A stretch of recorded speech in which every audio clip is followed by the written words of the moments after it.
And as promised, Ross Noble's in. Good morning. Hello. How it's are nice you? to be back. It's lovely to be back in a slightly more roomy studio than the last time I was here. It was on the telly a few weeks ago, but about a year ago, you came in with a posse filming for Dave, didn't you? Yeah, I did. 15 of us crammed into this studio. And it feels weird having all this space to move around. Yeah, it does, yeah. And it's a great TV show, because I didn't know what the hell was going on that day you arrived. You just turned up, and he's trying to get a guy off who was in court, and then the word court freaked me out, as you probably remember. Yes, yeah. Can't talk about active court cases. That's exactly right. Yeah, well, that's the thing, because the TV show is when we're filming it, it just seems so insane. And then, well, I say that when you watch the actual show back, people tend to go, no, that's insane.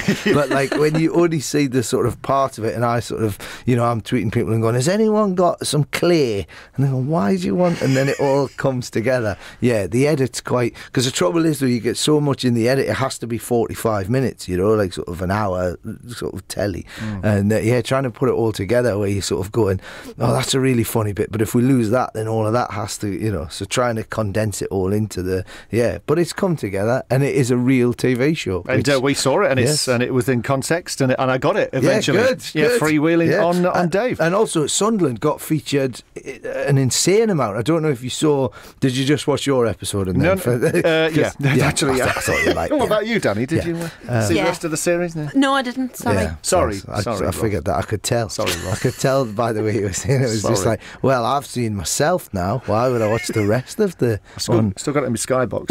Unbelievable. You didn't even series link it. Disgusting. No, I didn't actually. Did you? Unbelievable. God. You're not leaving now, are you? Unbelievable.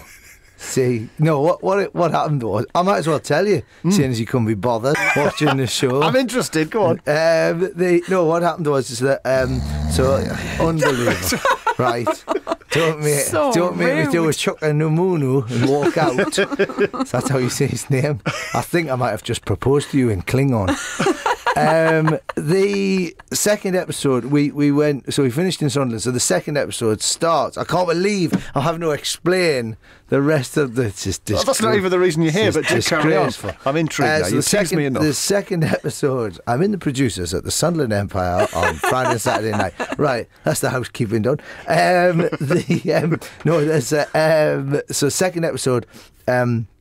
we start, obviously, where one episode finishes, we then start, the next episode in that place where we ended. We finished the second episode outside the magistrates' court in Sunderland, because that's where we returned. Why wasn't this on the What's Happening Next episode? It was. It said coming up next. And then... Danny! So because of that, right, because I can't believe you just watched yourselves and then just I watched the full thing. Believe us, I watched the full. So like I say, Friday and Saturday night at and a matinee at Sunderland Empire, the producers, right? Now you're playing a German. I am, yes. Who wears a big, long leather trench coat. I do, and lederhosen. Yes, that's right. Let's not. I don't know if you've noticed, but look, I'm wearing sort of shorts. I'm wearing sort of, they're not leather shorts, but I'm wearing sort of, that's just to get me, hitch my socks up just to get into character. Yeah. Well, we saw Phil Jupiters do it earlier on in the week, and you take over the role Friday, as you've said. That's right. And he was slapping his, and he was doing his song, and he... Guten Tag, Hauptklapp. There you go! So basically, if you haven't seen the producers, it's about the Max Bialystock,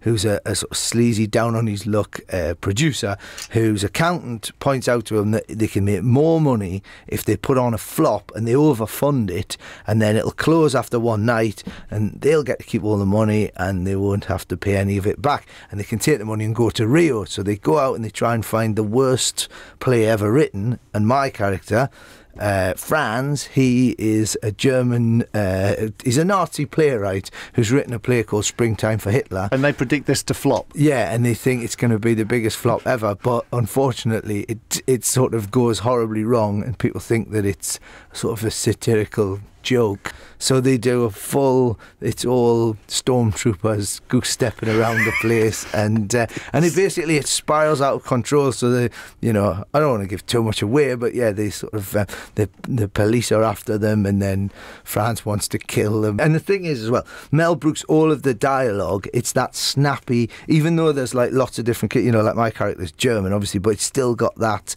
sort of snappy, Mel Brooksy dialogue. It's basically every line is a joke.